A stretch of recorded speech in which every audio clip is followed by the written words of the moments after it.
Steve Mignani here at Bernson Auto Wrecking in Bernson, Mass, doing the junkyard crawl with a pretty cool Dodge truck. Now, of course, Dodge trucks now are called Rams, no longer Dodge Ram. But back in 1955, when this C3B was new, well, it was pretty much a modern piece because it had, for the first time ever, a wraparound windshield.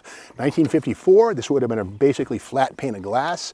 Before that, a split window. So again, wraparound window styling, first seen on General Motors cars in the early 50s, made its way all the way through Detroit, including Dodge trucks.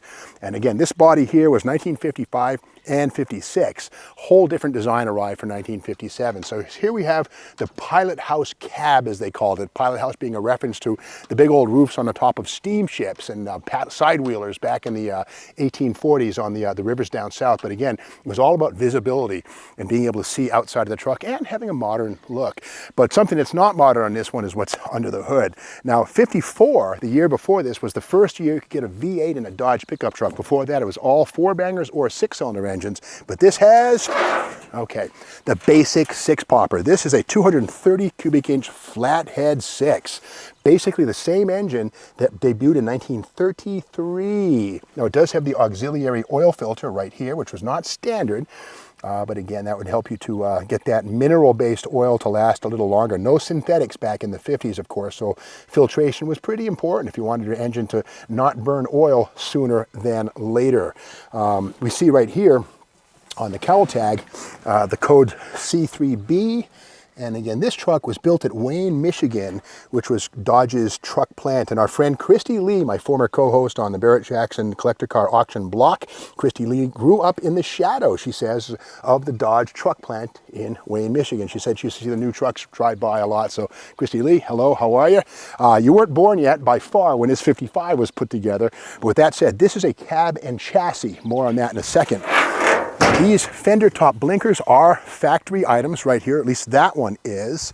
The shark tooth paint in the middle of the grille, not factory.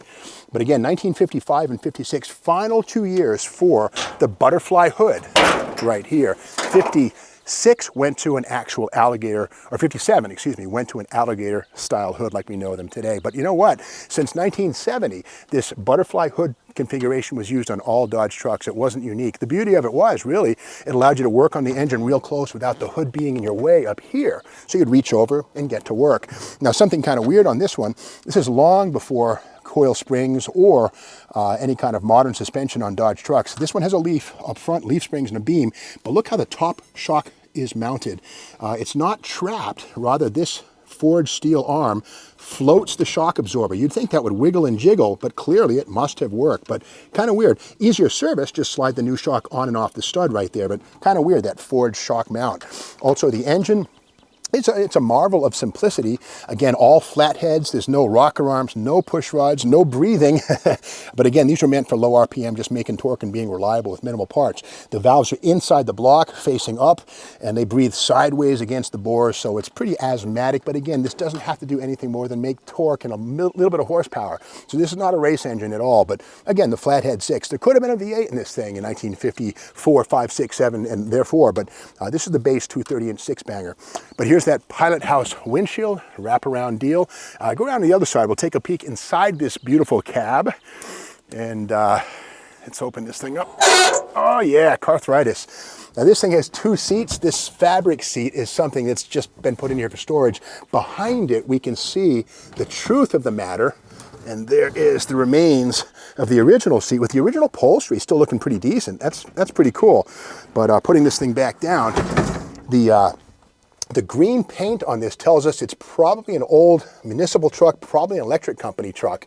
Very austere, and like we saw on that Power Wagon Town & Country, the Town & Country van, I should say, in a previous video, these dashboards were made for universal applications. They could have the left-hand or right-hand steering and drive, which meant these could be sold in countries which had right-hand drive just as easily as they could be in countries with left-hand drive. Radio delete, nothing going on here. It's very austere, and this green paint, again, speaks to the fact that it was probably a municipal vehicle. And yes, look at this. Okay, this is a little thing inside. Gone for meter change. We'll hurry back. 1965, the motto here. So this truck undoubtedly was part of a fleet, probably electrical service trucks. And on the other side, here it is, the accident check chart. Here, stop, pull off road, turn off ignition, put out warning signal, do not smoke. Okay. Help injured, do not move unless necessary. Call ambulance or doctor. Notify police if an injury or damage in excess of specified legal minimum amount, usually $50. Imagine that, $50? That was considered a lot. Now it's not even a broken soda bottle. Exchange identification, locate witnesses, record all facts, and be calm. Remember that. Other goodies inside of here. Oh, a little wasp nest. Good stuff right there. This is empty, thank goodness.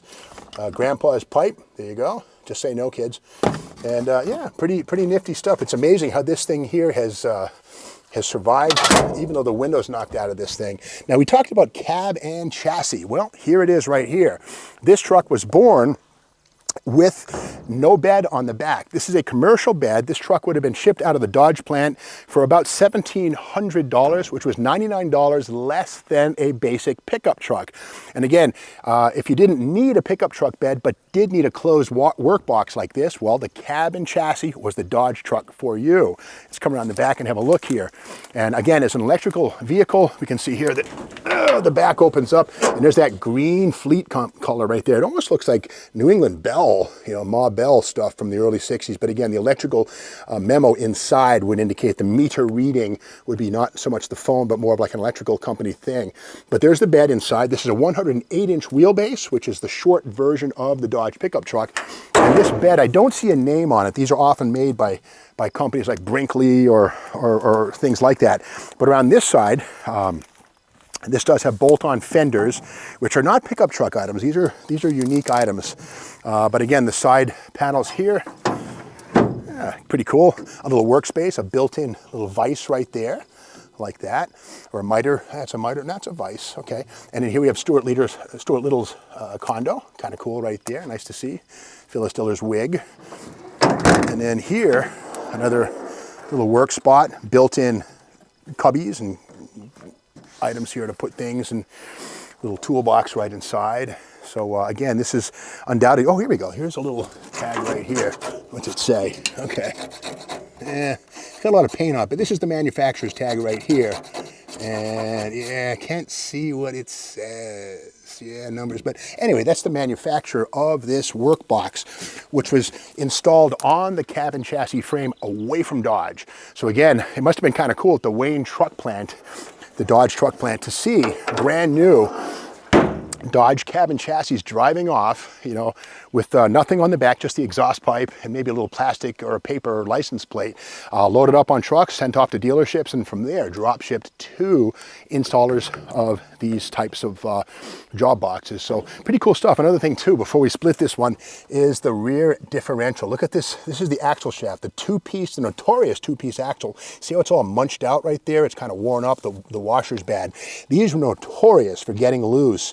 And this is Chrysler's two-piece axle shaft. 1965, they went to a one-piece affair, but all the way up to 65, 64, 63, etc., all the way back to this 55, and even before, that nut comes off, and then the brake drum presses on. But one classic issue is that stuff strips. There's a single keyway that keeps the axle shaft turning the hub and the wheel, and that's all munched out. So these are kind of trouble when you have to service them.